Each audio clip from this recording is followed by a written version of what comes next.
한 목소리로 읽도록 하겠습니다. 이게 짧은 성경 말씀이니까 제 한 목소리 집중해서 간절한 마음으로 읽도록 하겠습니다.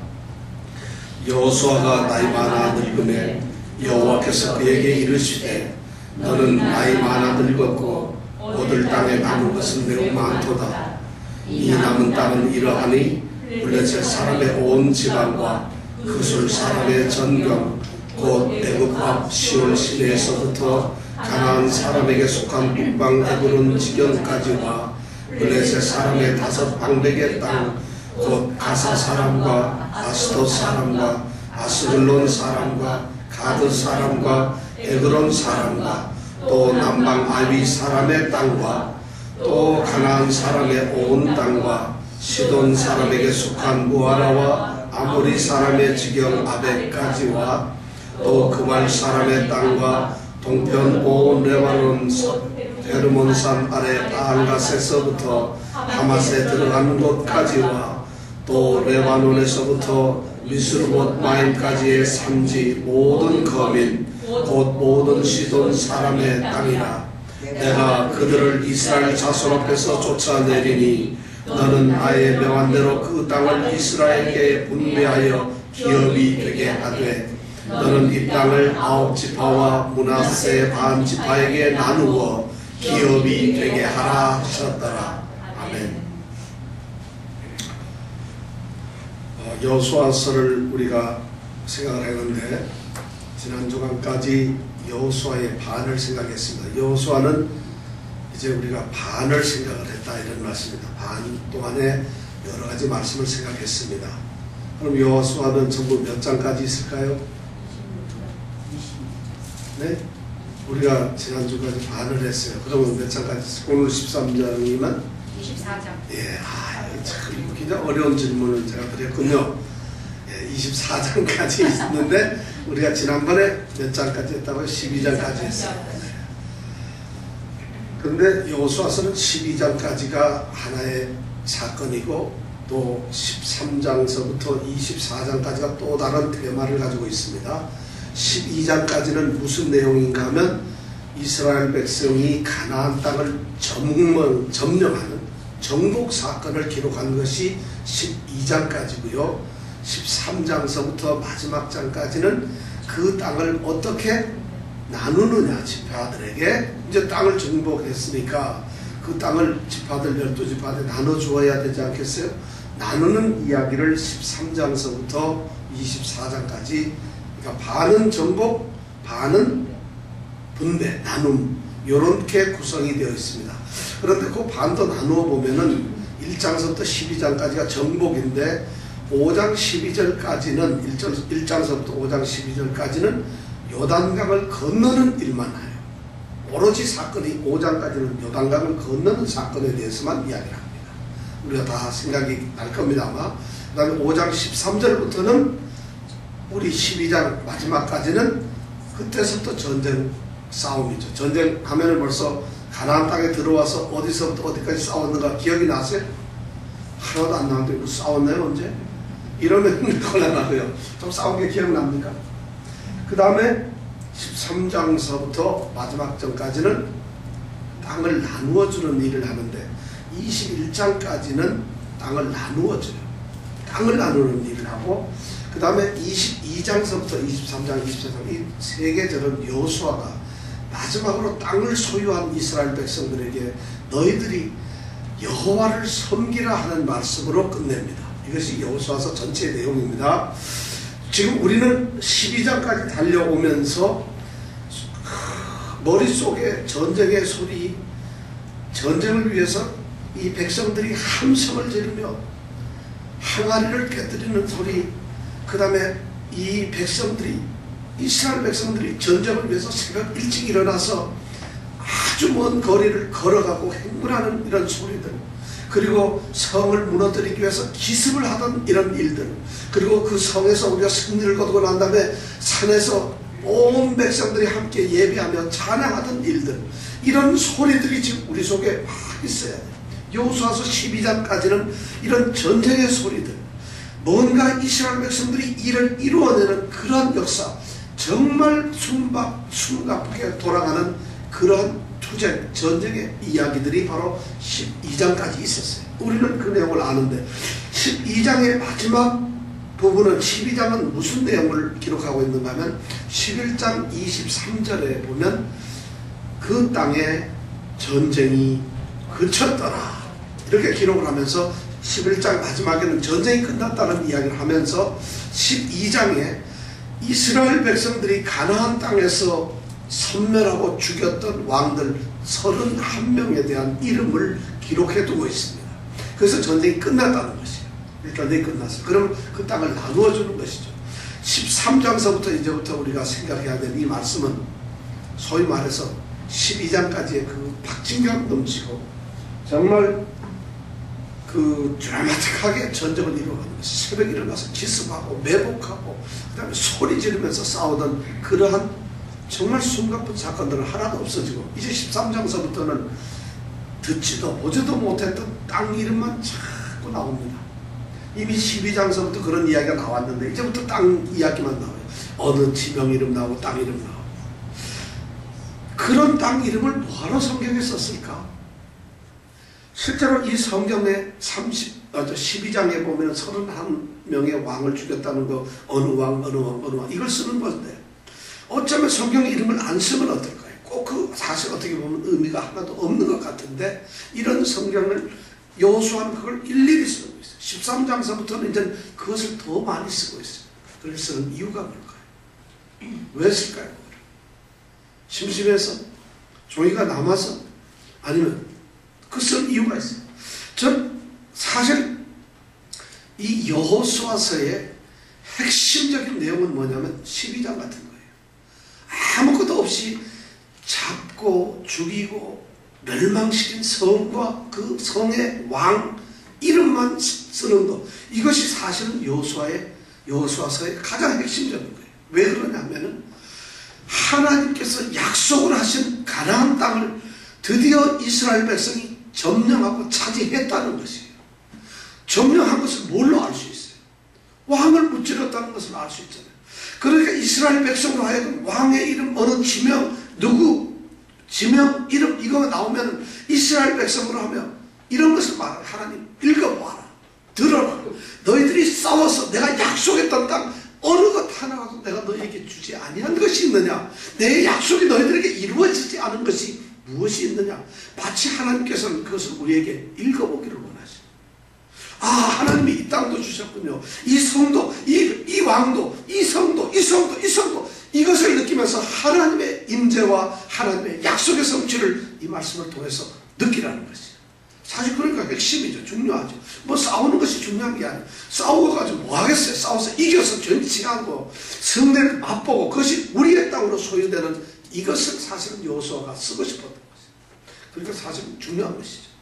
그러면서 또 이것을 읽으면서 너희들이 이렇게 하나님께 순종하였더니 너희들가 이런 승리를 가졌다는 것이에요. 하나님께 절대적으로 순종을 했다는 것은 그것을 잊지 말라는 것이에요. 이스라엘 백성들은 아마 이 12장에 나오는 왕들 이름 쭉 이러면 하나는 예루살렘 왕이요. 그러면 예루살렘 왕을 딱 생각합니다. 그러면서 그 예루살렘 상행을 얘기하면서 기브온 전투에서 그 왕을 쫓아가서 다섯 왕을 죽이던 거 막 그런 걸 생각을 할 거예요. 하나님께서 자기네들을 도우셨고 하나님을 뜻대로 자기네들이 순종하였더니 기브온 족속들을 구원할 뿐만 아니라 5명의 이 방백들이 합쳐진 것이 막게다 굴 속에 숨어있는 것을 끄집어내가지고 죽이고 나무에 매달고 한 그런 내용들이 어쩌면 이것을 읽으면서 그들에게는 생생하게 들어왔을 거예요. 그러면서 그들은 이 말씀을 읽으면서 우리가 절대적으로 하나님 말씀에 순종해야 되겠구나, 이것을 아마 생각했을 거라는 것이 그렇지 않을까요? 그러니 이런 성경을 우리는 그런데 뭐 우리 전쟁인가 지네들 전쟁이지 이러면서 이런 말씀을 감동 있지 않게 읽는다고 한다면은 이런 거 빨리 넘어가야지. 이건 뭐 지명이 왜 이렇게 많이 나오는지 이러면 안 된다는 거죠. 하나님께서는 성경을 이런 걸 써주었을 때 반드시 뜻이 있다는 거예요. 우리가 마태복음 1장에 읽어보면은 족보가 쭉 나와요.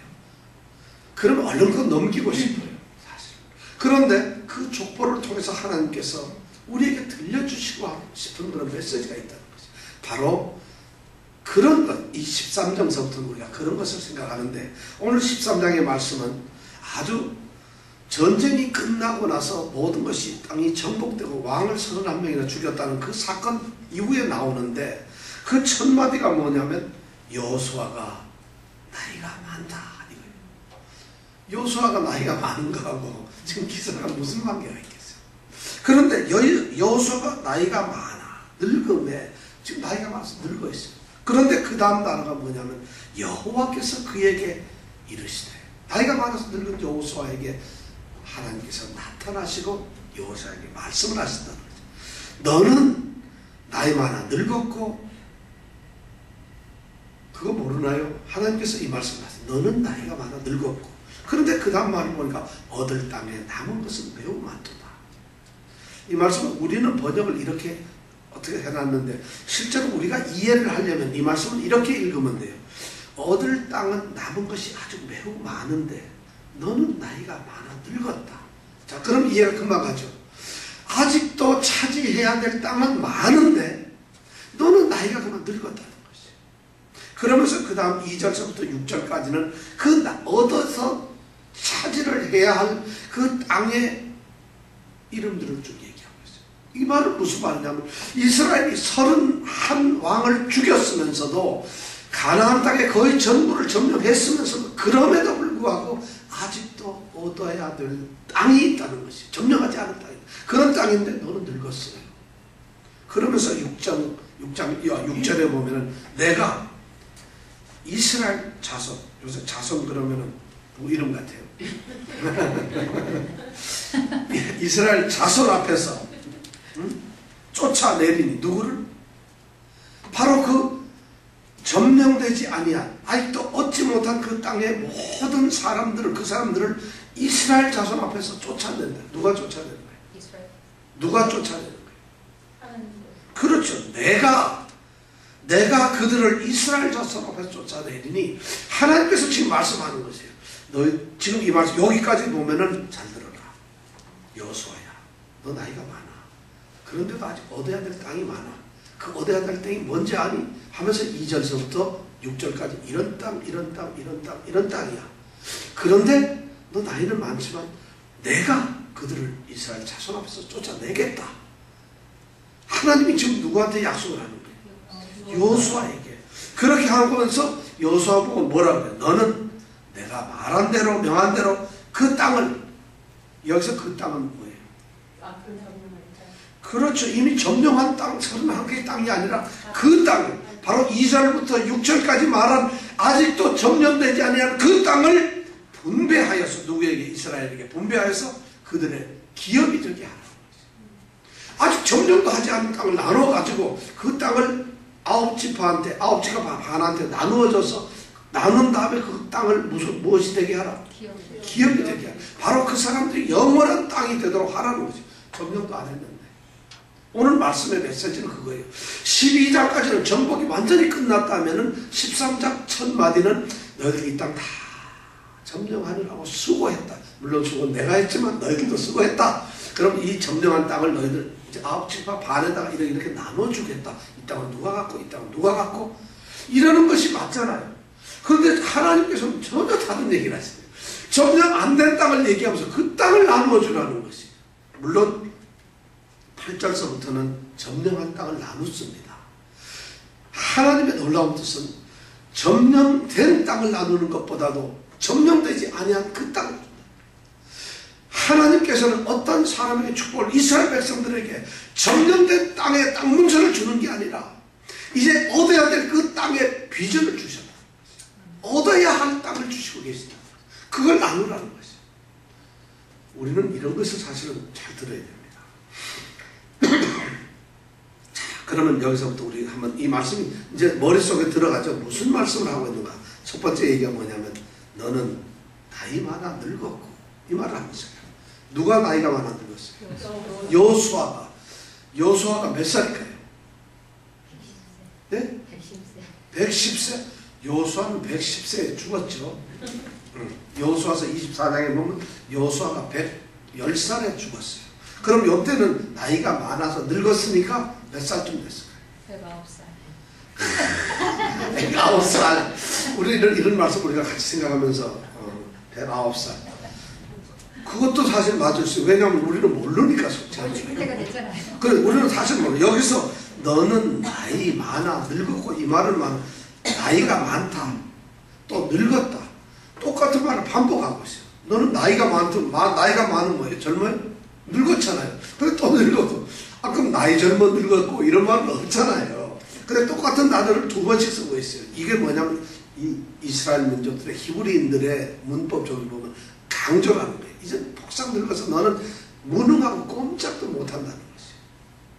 그런데 이런 단어들이 쓰일 때 너는 나이가 많아 늙었다 이런 말이 쓰였을 때 뭔가 인간들이 무능하고 비참하고 이제 뭐 모든 것이 암담해지는 것 같은 요때가 바로 하나님께서 위대한 일을 하는 것이에요. 여호수아서 1장 우리 처음 시작할 때 1장 1절에서 내 종 모세가 죽었으니 이러면서 시작이 됐어요. 모세가 죽으니까 생각을 해보세요.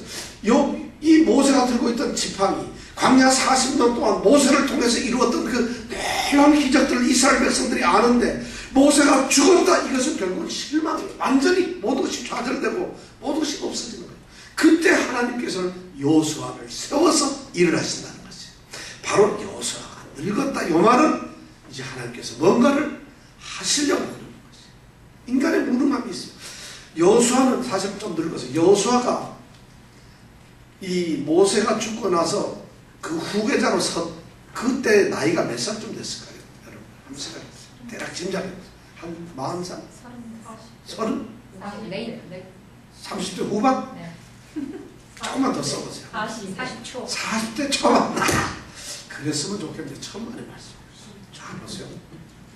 여호수아가 몇 살인가? 이거는 진짜 제가 한번 추정을 해볼게요. 이스라엘 백성들이 애굽에서 나왔어요.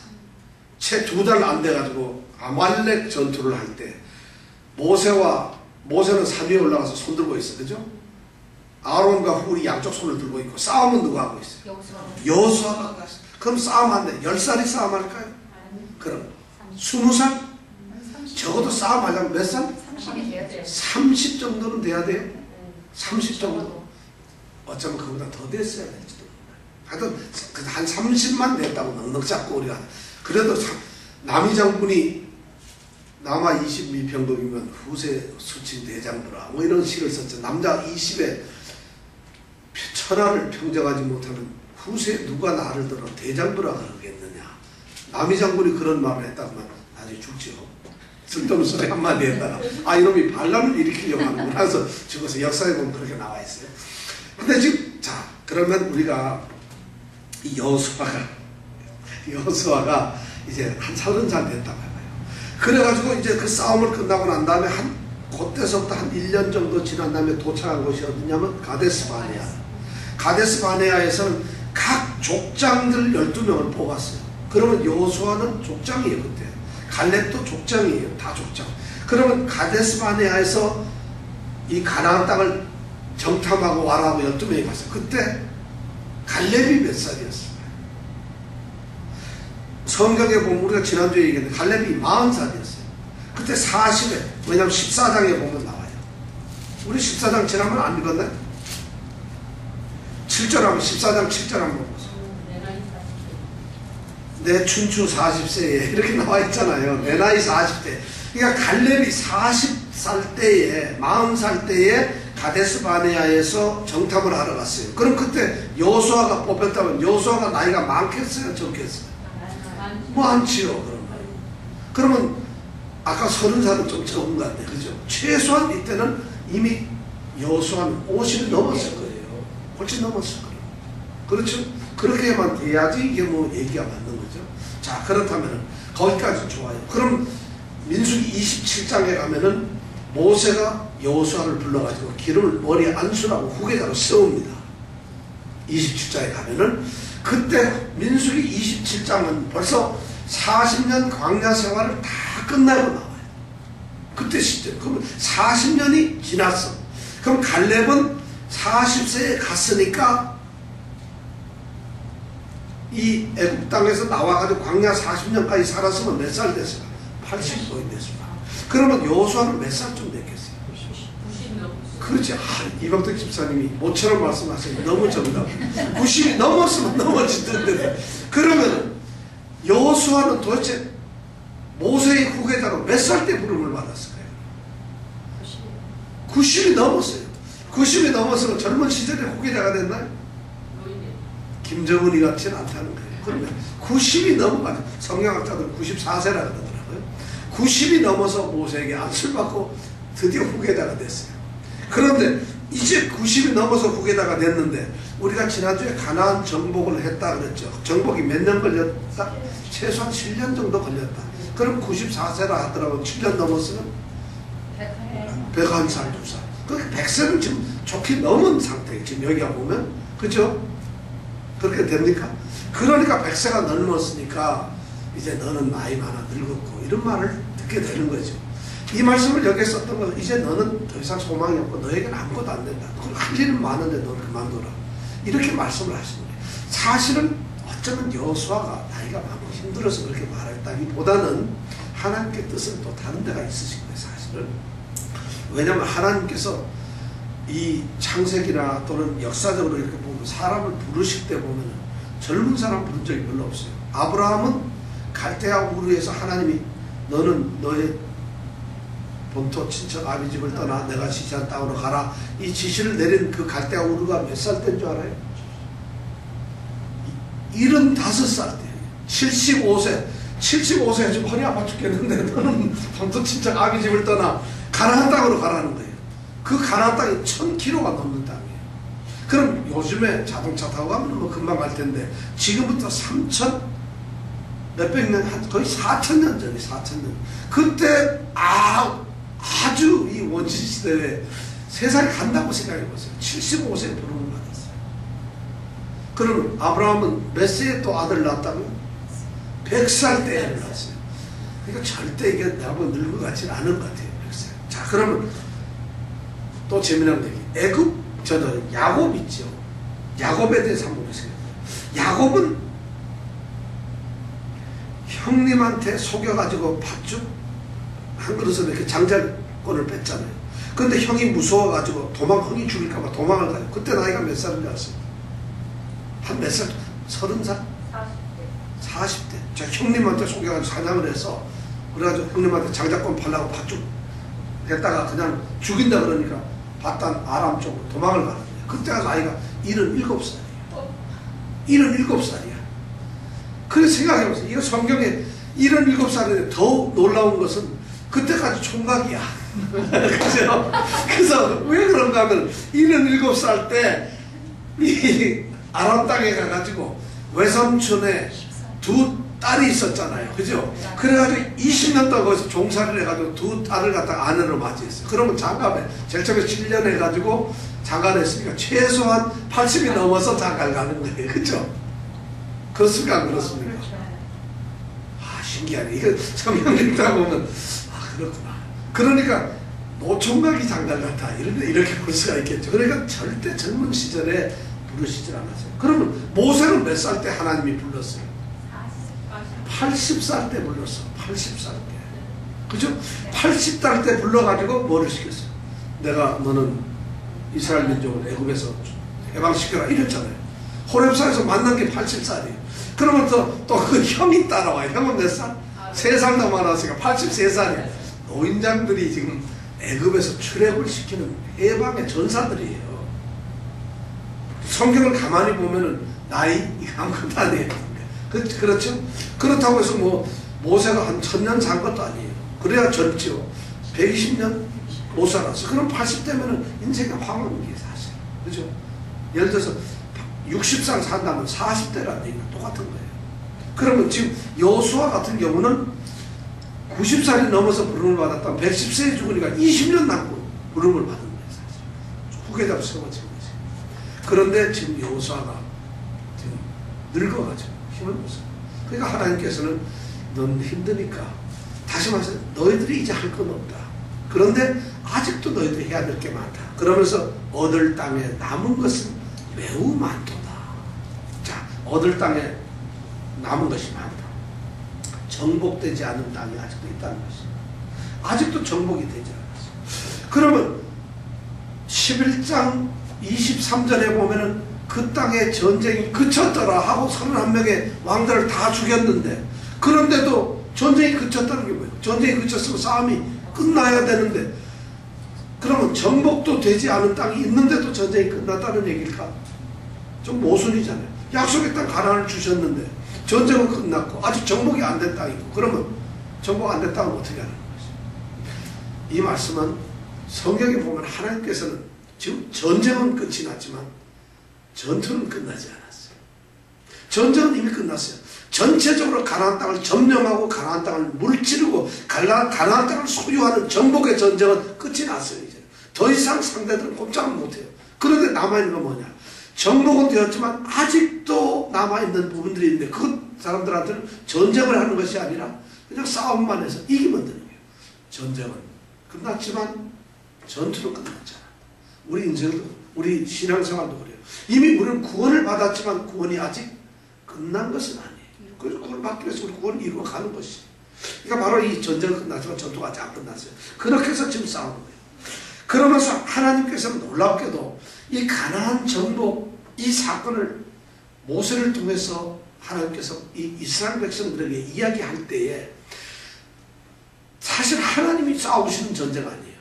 가나안 점령사, 가나안 정복 전쟁은 많은 이스라엘 사람들이 싸우는 것 같지만 실제 전쟁은 하나님께서 전부 싸우시는데, 왜 단칼에 끝내지도 못하고 7년씩 걸렸으며 7년이 걸렸음에도 불구하고 완전히 점령 안 되고 남은 땅이 있을까? 왜 그럴까요? 뭐 때문에 하나님은 전쟁이 그렇게 끝내지 못했을까? 한번 이유가 뭐 있을까? 한번 가만 생각해. 왜 그랬을까요? 네? 어떻게? 훈련.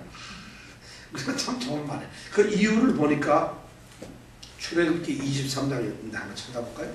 출애굽기 23장 28절 말씀입니다. 출애굽기 23장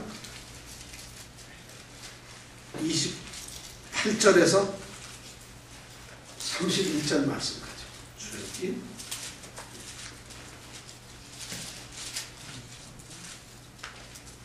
출애굽기 23장 28절에서 118페이지입니다. 자, 우리가 23장 28절부터 31절까지 한번 같이 읽어보겠습니다. 시작. 내가 왕벌을 내 앞에 보내리니 그 머리 히위 족속과 가나안 족속과 헷 족속을 내 앞에서 쫓아내리라. 그러나 그 땅이 황무하게 되어 들짐승이 번성하여 너희를 해할까 하여 1년 안에는 그들을 내 앞에서 쫓아내지 아니하고 내가 번성하여 그 땅을 기업으로 얻을 때까지 내가 그들을 내 앞에서 조금씩 쫓아내리라. 네, 무슨 말이에요? 하나님께서 이미 모세에게 얘기했어요. 단박에 점령을 단박에 하는 게 아니라 조금씩 점진적. 이유는 뭐예요? 한꺼번에 다 쓸어버리면 이거 잘못해가지고 그 땅에서 어떻게 해요? 29절에 보니까 땅이 황무하게 되고 들짐승이 막 생겨가지고, 그래서 그들이 막 덤벼서 이스라엘 백성을 오히려 해야 할까봐. 자, 이 하나님 걱정도 진짜 하나님 팔자셔. 너무 걱정하는.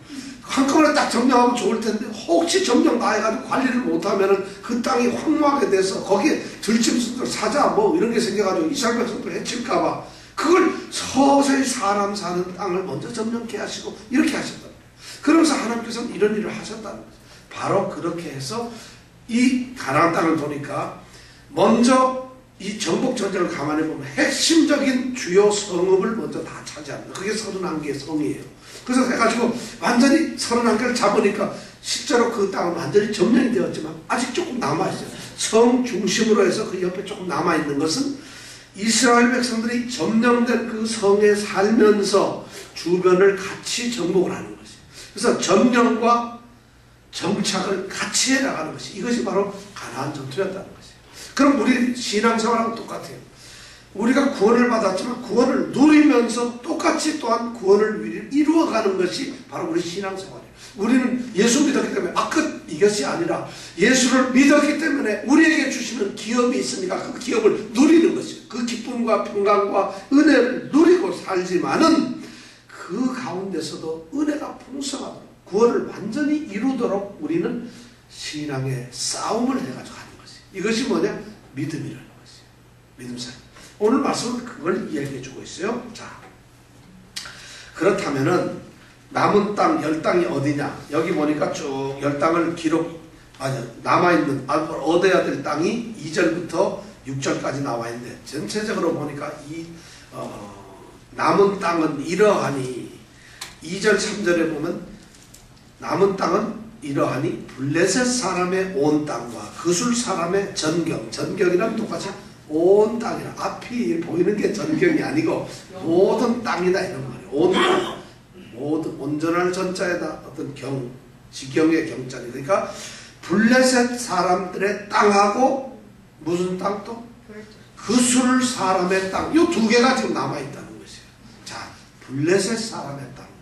그러면서 3절에 보면 3, 4, 5, 6은 바로 블레셋 사람의 땅이 어느 것인지, 그술 사람의 땅이 어느 것인지를 설명하는 것이 바로 2절서부터 6절까지 말이죠. 자, 블레셋 사람의 땅은 3절을 설명해요. 곧 어디냐면 애굽에 있는 시올 시내에서부터 가나안 사람에게 속한 북방 에그론 지경까지라는 거지. 요걸 하면서 그 다음에 보니까 블레셋 사람의 5방백의 땅. 요 말은 사실 성경에 보면 가로 안에 들어있어요. 영어 성경에 이렇게 보면 가로 안에 들어있지 않나요? 영어 성경은요.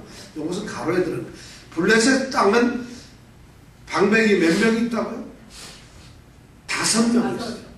방백이 5명 있어요. 그 5이 땅이, 성이, 블레셋 땅에는 큰 성이 5개가 있어요. 자, 뭐일까요? 첫째, 가사. 두 번째, 아스도. 세 번째, 아스글론. 네 번째, 가드.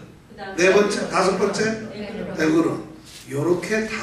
이거는 성경 공부를 할 때 우리가 지도를 그리면 참 좋을 텐데, 블레셋은 이 당시에 보면 앞으로 사사기에 가도 그렇고, 블레셋 항상 이 5개 중요한 성들이 블레셋을 지키면서 싸움하고 있어요. 제가 지난주에 잠깐 말씀드렸죠. 아스돗은 전투를 해가지고 우리 언약궤가 뺏긴 것이에요. 그래서 거기 다곤 신전에 가 있었어요. 또 가드에는 그 유명한 골리앗이 출생한 곳이 바로 이 블레셋 땅을 점령 못했고, 그 다음에 보면은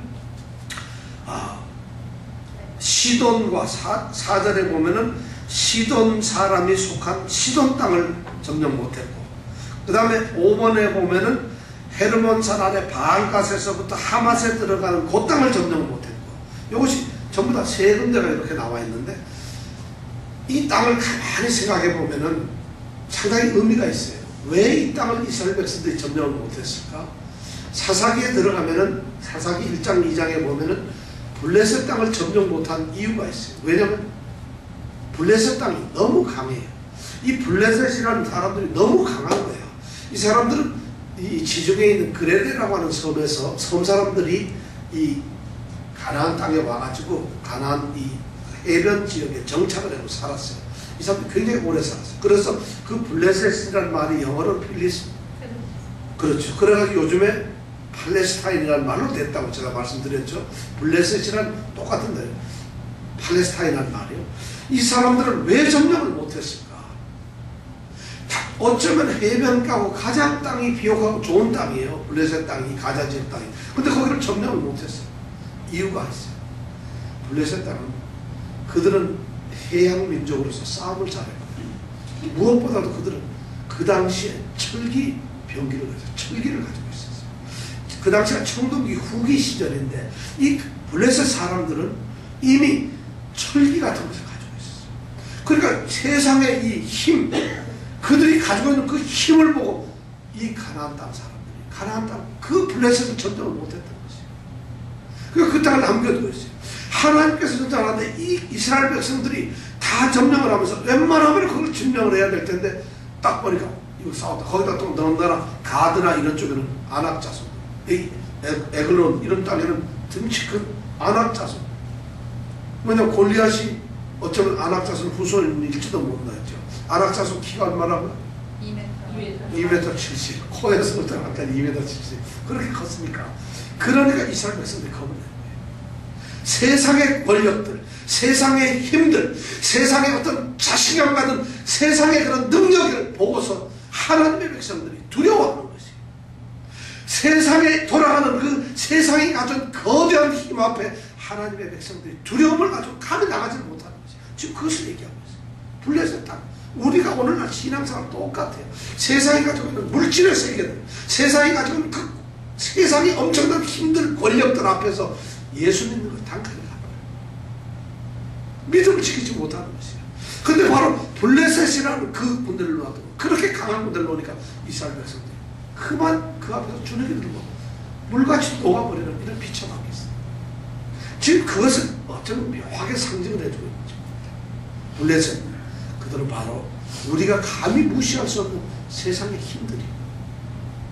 믿음을 가진 사람들이 세상의 힘에 두려워하고 있어요. 그것을 점령하라는 거예요. 어디에서 땡이 많이 남았다.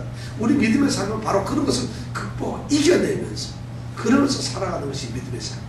두 번째는 그술단이라고 했어요. 이 그술이라고 하는 데는 요새로 말하면은 이 레바논 지역 땅이에요. 레바논. 그럼 레바논이면 이스라엘 바로 위에요. 시리아, 레바논 땅인데 이 그술이 요즘에 그술 그러면은 요즘 지금의 현재 지리로 말하면 레바논의 수도가 어디죠? 베이루트죠. 베이루트 지역은 그술 땅이라고 해요. 지금 그러면 근데 거기에는 자 그술 땅을 근데 그술 땅에 보면은 또 그 다음에 4절에 보면은 아직도 점령 못한 것이 시돈 사람하고 또 어디요? 아벡 사람. 시돈과 아벡이라는 시돈과 아벡은 블레셋 땅에서 위로 올라가서 서해안 쪽이죠. 이 지중해 쪽인데 해안 쪽으로 위로 올라가서 해변 지역입니다. 시돈, 두로와 시돈은 우리 주님께서도 두로의 여인을 고쳐주고 했던 적이 있는데 두로와 시돈 땅인데 거긴데 이 시돈은 뭐냐면은 나중에 보면 시돈 땅에서 누가 나오느냐면 이세벨이라고 하는 여인이 시돈 왕의 딸이 이세벨이에요. 근데 그 이세벨이 이스라엘의 왕인 아합과 결혼을 하게 되죠. 그러면서 아합과 결혼하게 되면서 이 이스라엘 땅에 뭐가 들어와요? 바알신을 섬긴 것이 들어와요. 바로 그 사건 때문에 우리가 잘 아는 엘리야가 어디서? 갈멜산에서 전투를 하는 것이 나와요. 바로 이 이세벨이 시돈 출신의 사람이에요. 아벡이라고 하는데 여기는 뭐냐면 아벡이라고 하는데 아벡이라고 하는 데는 그 당시에 비너스라고 하는 나중 후대에 가면 비너스라고 하는 이 여신, 사랑과 아름다운 여신. 그러다 보니까 이 시돈이나 이 아벡은 성적으로 문란한 세상적으로 잘못된 세상의 신들이 편을 치고 있는 것이죠. 아까는 블레셋은 세상에 힘이 잡고 있었다면은 여기는 세상의 쾌락, 세상의 즐거움, 세상이 주는 어떤 만족감 때문에 이 땅은 이들이 건너를 못했다. 사실 상징성이 굉장히 큰 거예요. 시돈 땅을. 그래서 그 땅을 점령을 못하고 있어요. 그걸 안 하고 있어요. 믿음의 사람들은 그런 것을 이겨내야 된다는 것이죠. 세 번째는 바알갓에서부터 하맛까지 하는 5절 말씀입니다. 바알갓에서. 바알갓이란 말은 바알 신들의 그 운명의 신을 얘기하는데 바알갓은 신약시대에 오면 뭐라고 그랬죠? 가이사라 빌립보라고 그랬죠. 예수님께서 가이사라 빌립보라고 하는 땅에 가서 제자들 보고 세상 사람들이 나를 누구라 하느냐 그리고 너희들은 나를 누구라 하냐. 그때 시몬 베드로가 대답하여 가로되 주는 그리스도시요 살아계신 하나님의 아들이라 이런 고백을 한 것이 바로 이 바알갓 가이사라 빌립보예요. 여기는 이 바알신이나 이 바알갓이라고 하는 신인데 이 바알갓이란 말은 운명의 신이라는 거예요. 여기는 세상에서 세상의 철학들 세상의 어떤 관념들 세상의 가치관들 운명의 모든 것을 만든 숙명론자들 운명론자들이 살고 있는 거죠. 바로 그러한 것 세상의 가치들 세상의 가치관들 세상의 우주관들 세상의 어떤 철학 여기에 이 사람들이 점령을 못합니다. 이 참 의미를 보면 그런 놀라운 의미들이 숨어 있어요. 그것을 점령을 하라는 것이에요. 근데 점령을 못하고 있죠. 그런데 하나님께서는 6장에 대답을 하기를 너희들이 얻어야 될 땅들이 블레셋 땅도 있고 시돈 땅도 있고 그리고 이 아직도 이 하맛 어구의 땅 이 바알각 땅이 있는데 이 땅을 너희들이 점령을 해야 된다. 근데 여호수아 너는 늙었지 않니? 힘들지. 그러니까 그 땅을 점령해가지고 나누어 줘야 될 텐데 너는 그럼 싸우지 마라. 자, 중요한 건 내가 6절에 나오는 거예요. 내가 그들을 이스라엘 자손 앞에서 쫓아내겠다. 하나님께서는 그것까지도 쫓아내시는 거예요. 참 이 말씀이, 저는 이런 말씀은 정말 너무 좋아요. 우리 하나님께서 성경 말씀에 보면은 사실 그 남아있는 땅이 있다면은 너희들 한번 해봐라 이럴 수도 있잖아요. 우리의 믿음의 삶을 우리가 열심히 살아갈 수 있잖아요. 믿음 신앙생활 잘할 수 있잖아요. 그런데 하나님께서는 우리의 믿음조차도, 우리의 신앙조차도 성령님을 보내서 성령님 우리를 도우게 해요. 우리가 지칠 때 성령님께서 힘을 주세요. 우리가 길을 잘 모를 때 성령님께서 우리 마음에 감동을 주세요. 정말 아까 우리가 찬양한 생명의 멀류관을 우리에게 씌우시기 위해서 하나님께서는 우리에게 성령을 보내주시고 우리를 도우시는 거예요. 지금 내가 그들을 이스라엘 자손 앞에서 쫓아내시겠다는 이런 약속을 합니다. 점령해야 될 땅을 반드시 점령시키겠다는 것이죠.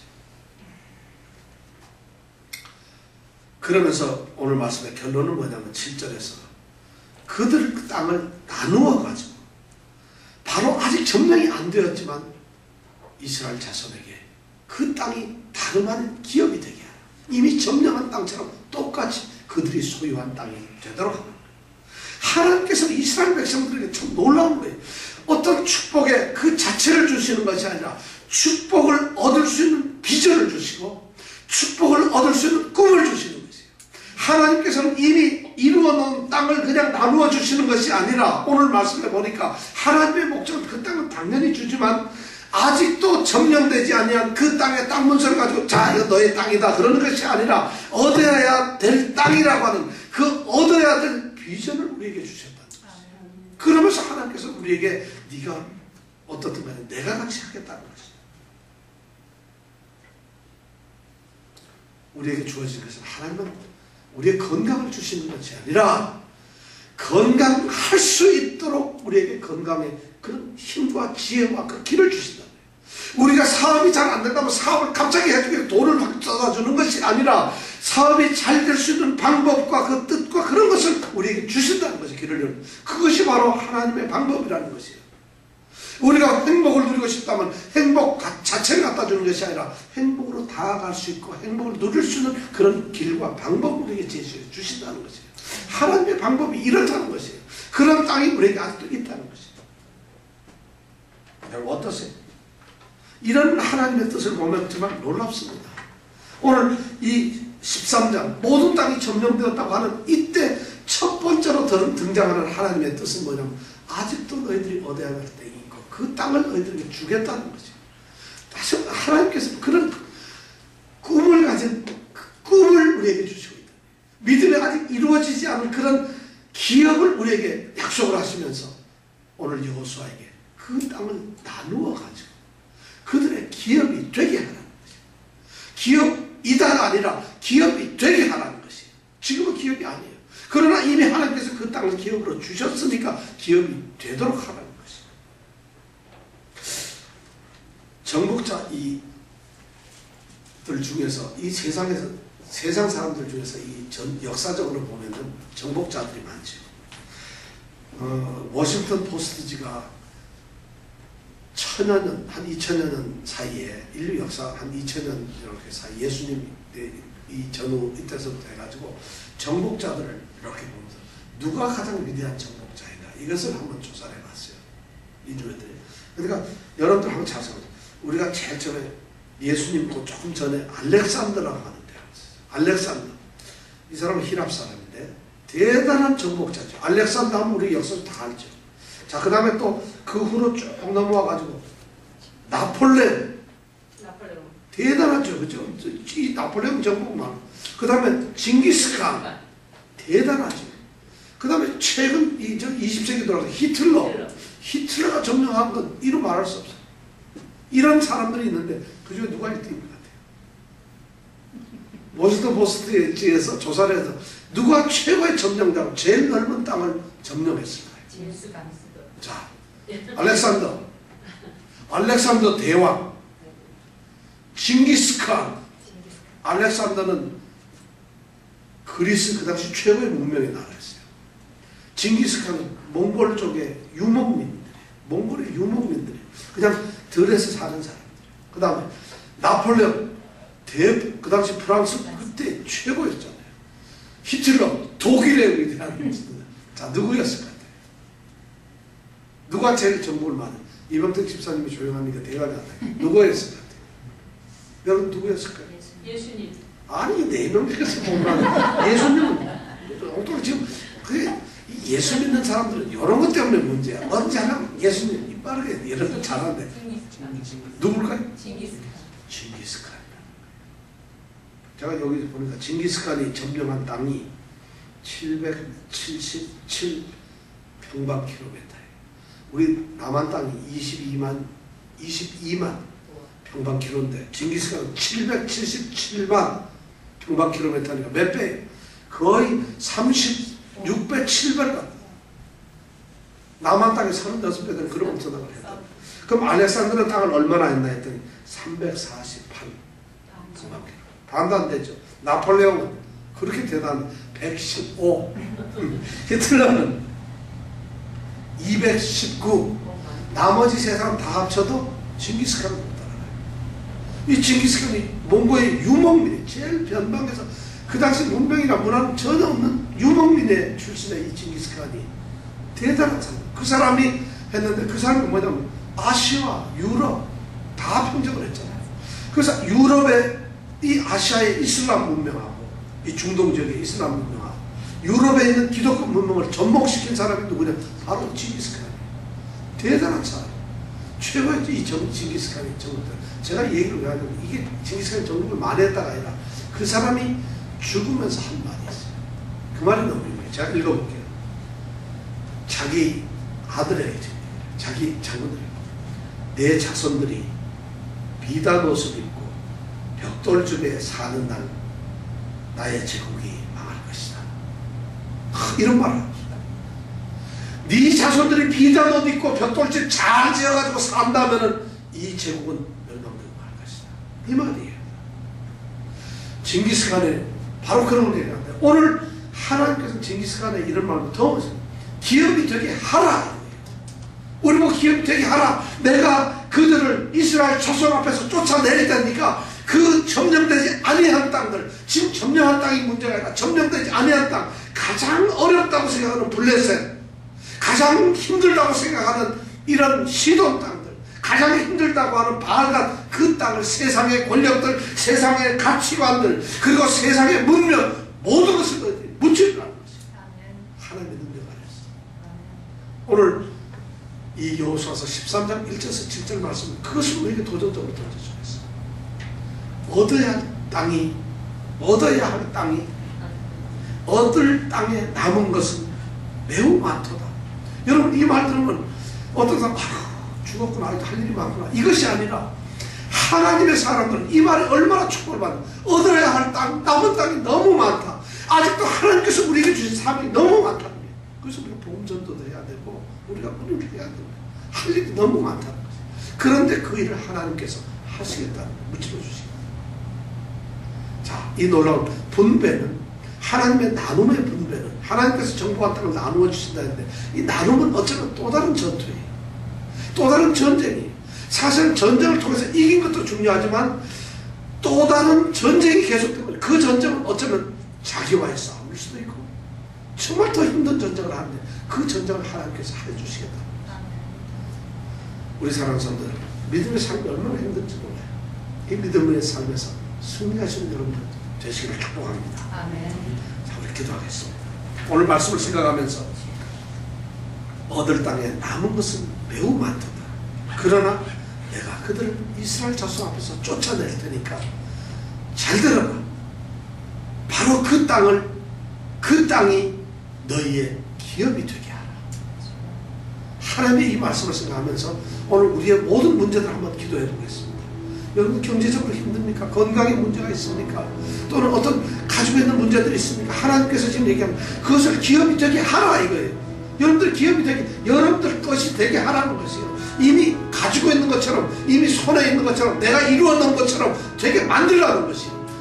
그것은 된다는 것이 하나님. 하나님께서 이미 만들어 주시고 약속을 했고 내가 싸우겠다니까 이 축복이 우리에게 있길 바라면서 이상 간절한 마음으로 우리 하나님께 하나님 그런 담대함 그런 믿음을 내게 허락하여 주시옵소서. 함께 기도하겠습니다.